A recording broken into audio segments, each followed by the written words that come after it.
Coming up, we're picking up good vibrations around one Ben Simmons as we get an update around his health, around the potential of his role heading into this upcoming season, and the general understanding that this organization, starting with Mikal Bridges, is fully behind the return of Ben Simmons to form. We break it all down coming up next.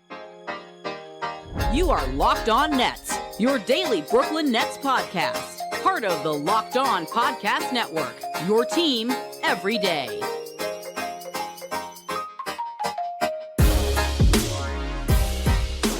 Brooklyn, yo. Yes, my friends, it is the Locked On Nets podcast right here on the Locked On Podcast Network. It's your team, the Brooklyn Nets, every single day. Over there, you're going to find Doug Norrie. He's the owner-operator of DFSR for all your daily fantasy sports rankings from DraftKings to FanDuel. He's got you covered. I'm Adam Arbrecht breaking down the New York Football Giants on the One Giant podcast with my boy Andy Mack. We thank you for making us your first listen of the day, absolutely free on all those great platforms. And Doug, it's Ben Simmons season, the off season, when we get excited about potentially Ben Simmons finally being healthy, finally being back on the court. And we have a pretty specific, pretty direct quote that suggests this could be the time to get excited about Ben Simmons in a Brooklyn Nets uniform. Oh, baby, the irrational hype train. It's running down the track in a way that I like. I'm here for it. I've already hopped on board, and we know how this ends. I'm ready to be hurt again by Ben Simmons because this straight to the scene of the crash. this offseason, look, from a narrative perspective, this offseason is going, if you're a Nets fan, exactly the way you want it to. It's all narrative, so it's until it's on the court. We have to probably pump the brakes a little bit, but what you're hearing about this offseason when it comes to Simmons, both from sort of like a health impact and just an overall team perspective on an individual player level, it's been really positive in a way that feels so different than even just 1 year ago when it was been mostly radio silence. The latest thing was Mark Spears on ESPN. He said, I'll just quote, he said he heard it from someone in Simmons' camp. He's as healthy as he's ever been since his final year in Philly. And he's I'm now paraphrasing, he's hit all the benchmarks, and the plan is for him to be the Nets point guard and primary ball handler this upcoming season. So like a really positive health update, a positive sort of rotational update on him. Yes, it's coming from the team Simmons. So we take all this with a grain of salt. But when you combine this with some of the stuff we heard from Mikal Bridges, some of the stuff we heard from Spencer Dinwiddie, and some of these other guys this offseason, you can't ask to hear anything better. And I think sometimes even for Simmons, that counts. Yeah, it's funny too. And I agree with you, right? Like this is the only way. And it is funny because we're only a couple of weeks removed from maybe playing with Team Australia, and that doesn't quite work out. But even then at that time, the sense was he's close. Okay, not close enough, right? Is he going to be able to maybe give us a sample size here as Nets fans that he's physically ready to be back on the court? But this is the only thing that you can want to hear for a player that's now going to be a full year, 2 years removed from everything that went on in Philadelphia, every concern around the back. And I think specifically when it comes to the injury side of it, that's why maybe me holding on to the hype train, the grip is a little bit tighter now, because we did talk about this throughout the timeline, that there is just a world where you need X amount of months away before you can actually get back there. And that doesn't mean no physical activity. It doesn't mean not playing basketball, but until you get your legs fully back underneath you, until the explosiveness is there. And then there's the other side of the game, which is true for any athlete that comes back from injury, of just being instinctual when you're on the court, something that we dissected a million times over every time that Ben was on the court, because it'd be 4 minutes of beauty and then 8 minutes of, boy, it looks like this guy might never be able to play basketball at that high level again. So it's incredibly positive for me. Now it just comes down to, how much do you believe that it's going to be true? Like, do you really think that when we get to, as we talk about expectations now, role, rotation, all these things when it comes to the Brooklyn Nets, do you believe that this is like the first breadcrumb of positivity that ultimately ends, the trail ends, game one, opening night, Ben Simmons playing for the Brooklyn Nets? Okay, so from a medical perspective, we talked about this multiple times on the podcast, that the specific procedure that he had, the microdiscectomy, has around an 18-month timeline of full recovery, right? So he's still within that 18 months from when he originally had it. That's May 2022 is when he originally had it. So he's still, that's 14 months, give or take. And so it's coming up on 15 months. So he's around the start of the season would put him on track for like around that time. Like Michael Porter Jr. had the same thing, and we saw that it took him, roughly the same time to get back into it. I do think there's other considerations when you factor in Simmons, just based on sort of some non-back related stuff that went on with him in Philly that definitely counts on the resume for him. So I think everyone needs to, again, like probably pump the brakes a little bit in terms of like, hey, is he going to be at like 2019, 2020 Ben Simmons out of the gate? I don't think that's realistic. But on the same token, when you combine the timeline of injury recovery plus the narrative that's coming out of not just Camp Simmons, the Spears thing, I think is from like the agent or whatever, right? That's okay. That's fine. Like this is what happens in the NBA. Everyone writes their own narrative or tries to. The part where the players do not have to do this and are freely speaking about him as like a teammate. He's our guy. He looks great. We're hearing from every day. He's the leader of the group chat, blah, blah, blah, blah, blah. That stuff I actually think for him does count because we did like multiple episodes about, or just factoring it in. We're like, no one ever talks about this guy. Like none of the other guys for years, like ever talked, good or bad. He just like wasn't mentioned. He was really part of the team when they came up.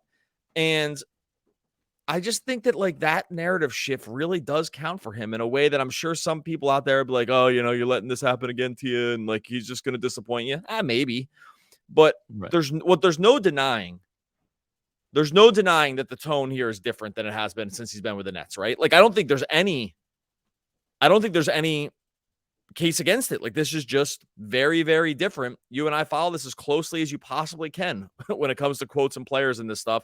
And this is just definitively different. Yeah, and I want to provide a little bit of that contrast of what it does look like now relative to the previous iteration of this team. But just to your point about specifically with Ben Simmons, and by the way, any player, you said about don't get, getting sucked into it.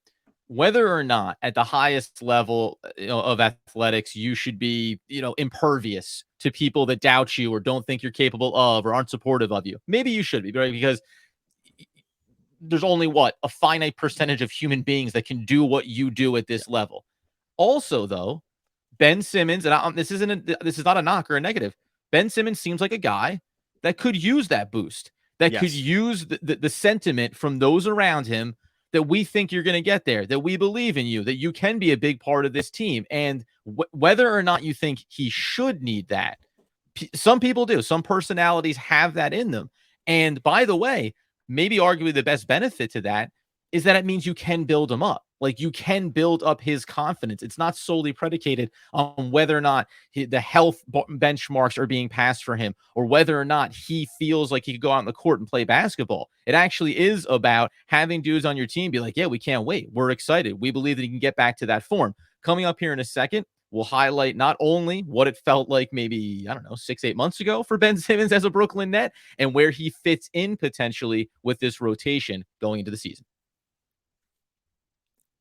All right, before we get to that, take your first swing at betting MLB on FanDuel. You can get 10 times your first bet amount in bonus bets. That's up to $200. You heard that number right. All you got to do is bet $20 and you can land $200 in bonus bets. Win or lose, it's $200. You can spend betting everything from MLB money line, the over under, who you think is going to hit the first home run. They got strikeout props in there. They can slice and dice this thing any way you can think of when it comes to baseball and really every other sport as well. FanDuel has got you completely covered along the betting gamut, all on an app that's safe, secure, and super easy to use. Plus, when you win, you get paid instantly. I know people love to hear that. No better place to bet on MLB than FanDuel, America's #1 sportsbook. Sign up today. Visit FanDuel.com/lockedon to get up to $200 in bonus bets. That's FanDuel.com/lockedon. FanDuel, official partner of Major League Baseball. Okay, so as we're talking about the potential, the seeming indication that Ben Simmons is building towards being ready for the upcoming season and being fully healthy for the upcoming season, which is a stark contrast to anything we've seen from him as a Brooklyn Net.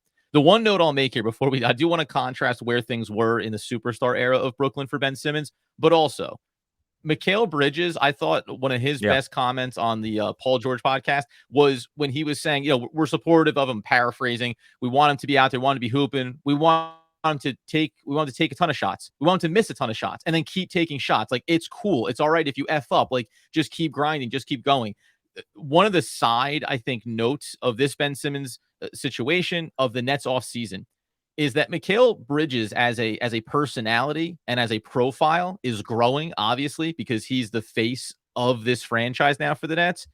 And it's been like just 5-star review, 5-star review, 5-star review. Like, he's doing everything perfectly, including supporting your teammates. And when we think back to the way this was, and by the way, this is not to throw the previous iteration of this team under the bus. Remember, Ben Simmons was not the first version of what the Kevin Durant and Kyrie Irving team was supposed to be.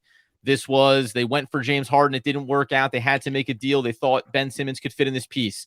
Now you have two superstars. They want to win. You need to be a part of this. You're not physically ready.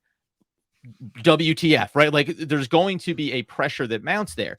And early on, not to be long-winded, Kyrie, I remember when Ben went back to Philadelphia and he was getting booed, Kyrie gave the quote, hey, he's our brother. We're not going to let people, gang up on him. We want him to know we're in his corner. We're here to support him. So there was that support. But the reality of what was going on inside that season for individual players, for the organization, for Ben Simmons, even then, you and I discussed, like, is this truly support, or is this like support with the caveat because you're going to get it together, right, buddy? Because you're going to do this for us. Otherwise, this goes off the rails. And even if it wasn't support, we can look back and retroactively look back on this whole situation and know it's like, was it a good environment for like an uplifting situation for everybody? It just wasn't. Like, there was just controversy. There's the part where the Kevin Durant trade thing is looming over him. There's the Kyrie piece where he has to sit out games. I mean, there's like, there's so many different other narrative things that went on through that timeline of the Nets that, like, it's not Simmons related, but it wasn't like everything was, candy and streamers over there. It was just the thing. And it obviously came crashing down to a definitive end.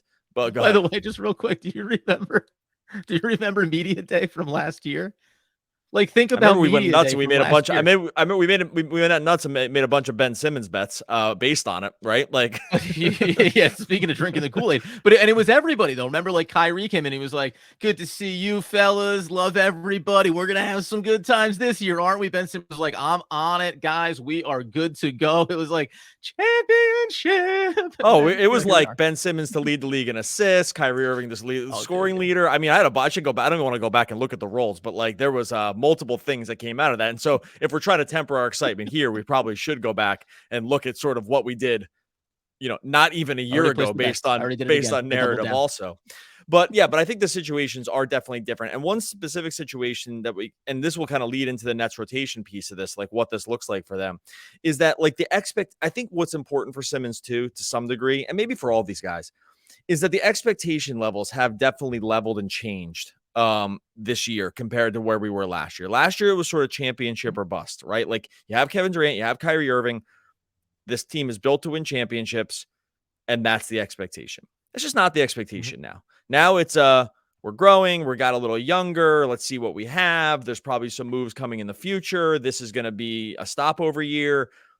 I think for Simmons specifically, like, that's important. And by the way, like, everyone's kind of just forgot about him too. I think he's just like not part of the NBA. I think the expectations on him are so low from just like the general NBA landscape that there's kind of nowhere to go but up. And I think that for him specifically, I think that just helps, right? Like, I think it just helps to not have those other pieces need to all come together in this perfect situation, because that's just not where the Nets are as a team right now.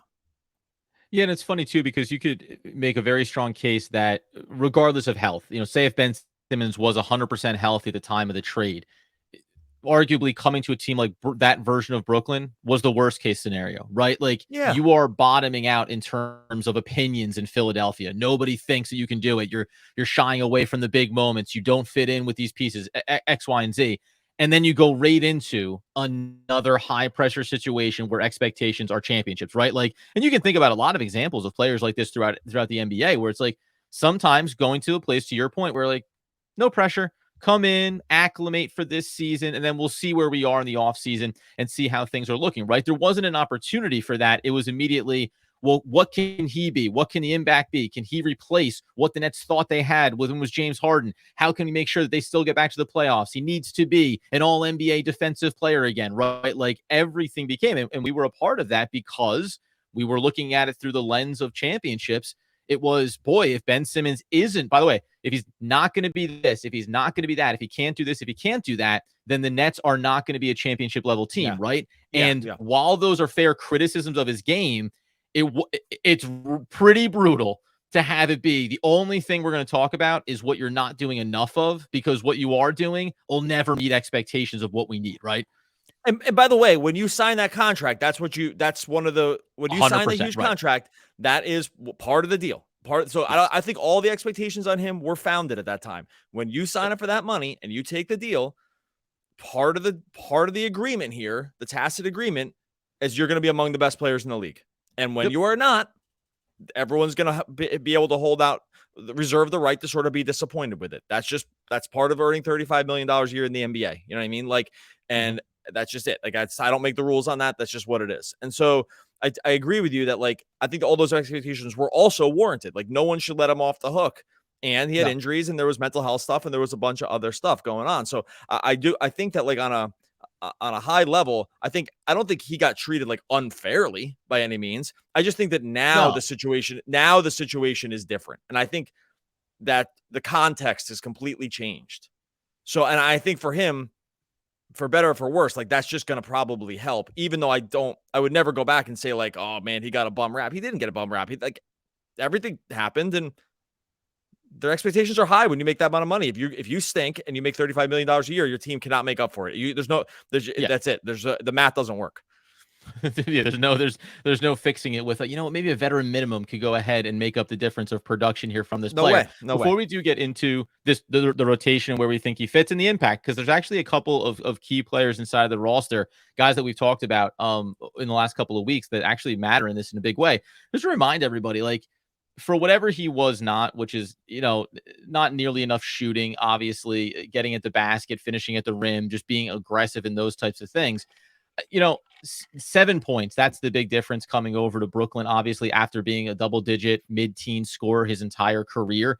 That's the big difference there. The assist numbers stayed right where they had been, 6+, right? Could have been a little bit higher. There's a little bit of a drop-off there. The rebounds took a little bit of a drop-off there. But again, remember, this is a guy that's playing closer to the mid-20s on average. We talk about this with a lot of players for the Nets that weren't actually on the court every single night for 20-plus minutes. It just aggregated into that. The numbers to me, and this is just a good jumping off point for what we'll talk about in the closeout segment.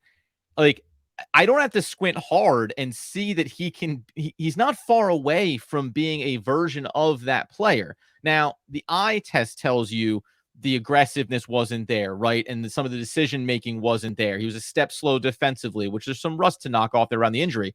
But I do think it's funny that after all this dust settles and you do take a look at, like, the raw numbers, you go, hey, like, it's not like this dude fell off a cliff. The offensive production needs to improve. But I think I've always been at least a little bit optimistic that once he's healthy, it shouldn't be a big leap for him to get back to close to where he once was as an NBA talent. Yeah, look, and the usage numbers aren't going to help him, and he certainly did not pass the eye test at times. Right. So I think that those are all fair criticisms too. But if he's going to return to even, like, some semblance of what he can be, like, this is going to impact the Nets rotation. And actually, this team is sort of built, I would say, sort of close to perfectly considering what they were able to do with who they have sort of surrounding him. And we'll talk about that next, like what this Nets rotation could look like, because there was some definitive word about his role in it. Okay, so now the big question becomes, as we're talking about Ben Simmons and the general just positive explosion of conversation around him, the team is supporting Mikal Bridges, Spencer Dinwiddie, the organization. You're hearing from his camp that he's right there. He's on track to be healthy and ready to go. What does it mean for the Brooklyn Nets team when you go in and look at this rotation? Remember, from his camp, as we mentioned at the top, all indications are the Nets want him to be the starting point guard for the Brooklyn Nets coming into this season. Let's operate on that premise. I think you and I both agree, but I'll let you answer first. What happens to Spencer Dinwiddie in this backcourt if Ben Simmons is the starting point guard game one? He's the 2 guard, or he's the off guard or whatever. He's the, nominal point guard 1 and point guard 1A, and you just kind of figure out. I think we've agreed that to some degree, that NBA has become increasingly positionless. Some people still want to see the order written correctly when you put out 5-man lineups. So I kind of get that, but and they get really mad if you swap 2 guys around, even though it doesn't matter. But I think that what we've seen from Dinwiddie, if you look back, and Luka is not a comp here, but could also for Simmons for sure. So I'm not making that, but Dinwiddie's role in Dallas was like a little bit more off guard because Luka was the offensive engine there. And I mean, Dinwiddie had his best season from 2 best seasons by far, efficiency wise. I mean, it's like it kind of combines to one season when you look at all the games. It's like 76 total games. But during that time, 16 points, 40+% on 3-point shooting, easily the best of his career, right? And we saw those numbers sort of tank when he was having to be on the ball all the time for the Nets, sort of running pick and roll and trying to get to the basket. Like all the Nets, the things that Nets fans will, and we will bring up as criticisms of Dinwiddie's game, or maybe like slight holes, are sort of solved by Simmons being able to take over like another lead ball dominant guard kind of thing. Again, he's not the same as Luka, so it's not exactly the same. But if you looked at a starting lineup of Simmons, Dinwiddie, Mikal, Cam Johnson, Nick Claxton, like Dinwiddie fits in that role fine. Yeah. Right. And we have something of a comp coming out of his time in Dallas, not to mention the other guys around him. And I guess we can talk about the Claxton fit, but like, does that make sense? Like the Dinwiddie piece, I think good. We've seen it. He can sort of thrive in a role like that already. And that's why we both agree on it, because I think that the first leap that fans might take is to say, well, now Spencer Dinwiddie goes to the bench because he was playing in this role. And then you want to know, like, I actually think you get him back to what is a little bit more of a pure role. And by the way, you also get excited about the fact that when asked to do it, he was at career, right? He was hitting top numbers in the NBA from an assist standpoint, which can be benefited by having a long, athletic, get out and run the floor kind of guy in Ben Simmons, right? And potentially could be a nice double down benefit for Ben Simmons in that transition game of saying, hey, like, just, whatever Spencer Dinwiddie is not, he's at least a solid basketball player, solid decision maker. I think his mistakes or errors are always going to be there, but that's relative to the talent you're playing with and relative to the expectations. He talked about it in the offseason saying, yeah, I know I got to improve on my ability to knock down shots off the dribble, right? I need to be able to hit down the catch and shoot threes when called upon. So he knows that his role as a veteran on this team is going to evolve as well. The other benefit to me too, just quickly before, this is a footnote, but knowing that the Nets brought in Dennis Smith Jr., knowing that the expectation is he's going to have a prominent role here, I actually think that if you say Ben Simmons is going to be your starting, again, label and point guard, that Dennis Smith Jr. actually becomes the perfect player to be bringing in off the bench with having Spencer Dinwiddie at the 2 guard, right? You take out Ben Simmons, you bring in a guy who is facilitator based, wants to set the table for everybody. These guys couldn't be any polar opposite in terms of measurables, but the functionality in the offense will be the same. That's just a good footnote, but I know we want to get to Claxton and someone else. Go ahead though. Well, and also I get right. We talk about too, just to go back to a previous episode, it helps Cam Thomas as well, right? Because like that was Rose. Yeah, I know we were going to get to that. Yeah, the Simmons fit. I don't think we need to spend a lot of time on it because we specifically talked at length about this, and so just go back and listen to the Cam Thomas centric episode because we spent a long time on this very thing where it was like, who's a good complement to the things that he needs help with on the court? Simmons, and it all comes back to Ben Simmons time and again. But yeah, I mean, the biggest question mark around Simmons, assuming health, assuming back to where he'd been and everything, is the fit with Claxton, and if that can work on the offensive end with the current team. I think defensively, I'm not worried about it at all. That's fine. Like those guys will be chaos engines, but I don't know, how do you see it working offensively? Because it kind of depends how you slice the numbers here. Like there are times where you can say it can work, and there's some times that you can say it doesn't work at all. So I'm curious what your opinion is on that pairing on the offensive end with the rest of their sort of in the context of the rest of the team now. Yeah, I think it kind of depends on, again, full health for Ben Simmons, and then how are they running the offense? If Ben Simmons is running the offensive system as the point guard, then I think Nicholas Claxton playing in the space, playing down in the paint, you separate their functionality there. We understand that neither one of them is going to be a shoot first kind of guy or shoot ever kind of guy. But if you have Mikal Bridges, Cam Johnson, and Spencer Dinwiddie on the floor with them for the starting rotation, again, could the spacing bog down a little bit? Yes. Will Biggs be able to sag away from Ben Simmons at the top of the key, right, and make life really difficult for Nicholas Claxton? Of course he could. What I find maybe kind of fascinating off of this is whether it's Spencer Dinwiddie, whether it's a little bit of Mikal Bridges, whether it's Dennis Smith Jr. Like, when you think about other guys that could be on ball at times, then I just wonder about, we talked a lot about transition basketball for the Nets. We talked a lot about the way the Nets have been structured offensively.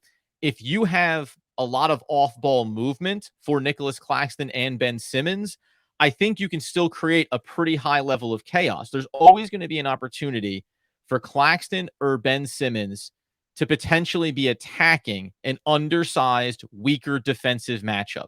Now, that means them being downhill and going at the basket. If Ben Simmons doesn't feel like he has that in his game still, then it's a problem. If Nicholas Claxton continues to develop that little baby turnaround hook that we started to see at the back end of the season, there are these worlds. I just think it's a question of functionality and Ben Simmons doing the thing. This is actually really simple.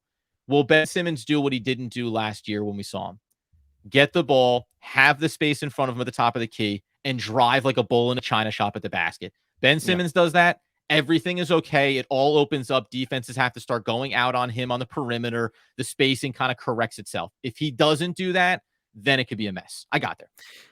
Yeah, it's kind of, I think that they would have, it's a problematic pairing. I don't think there's any way around it. Like, it just, again, from the eye test standpoint, if you have two complete non-spacers on your team, it gets hard. Like, that's just the NBA math, right? This NBA math has been proven out. You can get away with it. Draymond Green, Kevon Looney, like, if you have other elite shooters at all times, Curry and Clay, right? So there are versions of this where it works. So there's not to say it can't, but it's hard. It's all hard, right? Like, the court's only so big, and if two guys can't shoot the ball, then then that's going to be the issue. Just a couple quick numbers here. None of these sample sizes are like probably enough to warrant huge deductions from them, or deduce huge things from them, but they're probably worth mentioning. So if you look at Simmons and Claxton last year paired together, just the straight up pairing them overall is good. But what you have to kind of do, I think personally, is take out Kyrie and KD, because those guys are so otherworldly at scoring that they can actually erase a lot. And they're like a la Curry and Clay and all these other guys. Like, those guys can erase the problems that you have otherwise, because they're so amazing at this specific thing, scoring at 3 levels and all this other stuff. So I actually think that, like, just the Simmons and Claxton pairing from last year on its alone is probably not correct, because so when you take those two other guys out, because like every pairing of one of KD, Kyrie plus Simmons and Claxton was like amazing, right? It was like, oh, okay, these guys are perfect complements. They can do all the scoring, and these other guys can clean it up. Like, the numbers are really, really pretty good. When it's just Simmons and Claxton, it was only 67 minutes without KD and Kyrie, and it's horrible. It's horrible. It's like minus 24 net rating or something like that. It's really bad. Like, and bad in the way that you would expect. They couldn't score at all. And then the defense was bad. Now, maybe you think, okay, the defense gets better, but the part where they can't score is like your biggest concern. And sometimes not scoring leads to problems on defense, because you can't get your defense set, right? Like, you get cross-matched, you get out in transition, all these problems that can kind of arise from not scoring. So I think that'd be my biggest concern. It doesn't it's hard for it to totally pass the eye test. And there are some low-level numbers that back it up, but it's worth running out there for a large sample size to try to make it work, because it's your probably best chance of actually being good. Yeah, and there's some opportunity where, again, as it currently constituted, we just talked about yesterday, Dorian Finney-Smith, Royce O'Neal, trade opportunities and possibilities, at least as currently constituted. We talk about the defense, right, and what Ben Simmons would add to that end of the floor. Dorian Finney-Smith, hey, listen, he's a big guy. He can hang out on the wing if he can knock down those shots, right? There's going to be these things you have to watch, where Lonnie Walker coming off the bench, where is his consistency from outside as well? A little more on-ball creation on this roster after the post deadline, not including Kevin Durant, Kyrie Irving iterations of this. So it is going to be fun to kind of watch it. Let's just close out on this. What is the end result of this? Is this Ben Simmons starts as the point forward for the Brooklyn Nets this year, and we do kind of see some slow and steady progress back to the guy that he was. We do see this team kind of develop strongly, because I think the thing we'll touch on at some point is, how does this impact what the Nets can accomplish? 37.5 over/under win total by FanDuel, right? Putting them in a top 7, 8-ish kind of category in the Eastern Conference. A healthy Ben Simmons, a healthy functional Ben Simmons in this offense, whether the fits are perfect or not, it's going to change my opinion about how far this team can go, and at least how consistent and successful they can be. Yeah, it can't do anything other than it, right? Like it's the reason we've joked about it up until this point, that all roads lead back to Ben Simmons with this team. It's just the way it is. We kind of know what we're getting from nearly everybody else, and he's a really expensive question mark. And whenever you have a really expensive question mark that sort of fits all the other pieces, even for his weaknesses, fits the rest of the pieces the Nets have, it's a nominal game changer. If it happens, no one's rooting for it harder than these guys, right? Like we poked 100%. Fun at the situation and we laughed about it at times. It's always pointed back to, like, you'd be insane if you were rooting against them. Like, you'd be insane. Yeah, well, it makes no sense. So we're last all here. May, it was I decided, right? That was my commitment. I pinned this tweet. It was like, the best path forward is to root for Ben Simmons, for your own sanity, for the team, for everything. Like, you want this guy to do well, obviously, and we'll dissect some rotation stuff, continue to do this all season, because, by the way, Darius Bazley is actually not a non-factor in all of this when you talk about guys coming off the bench and having some athleticism and maybe just a little bit of that shooting touch that some of the other bigs lack. All right, we're going to get out of here. Much appreciated, everyone that continues to help those YouTube numbers climb. We're going to reach 6,000 subscribers with no problem here in the next week or two. So now then we're going to hit that, and it's on to 7,000, because your boys just want to keep going bigger and better. Make sure you subscribe to Locked On Nets over on YouTube. Free and available wherever you listen to podcasts as well.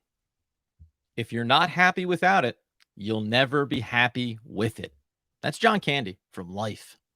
Oh, one of the all-time great poets, R.I.P. We'll be back again tomorrow talking more Brooklyn Nets basketball. Basketball.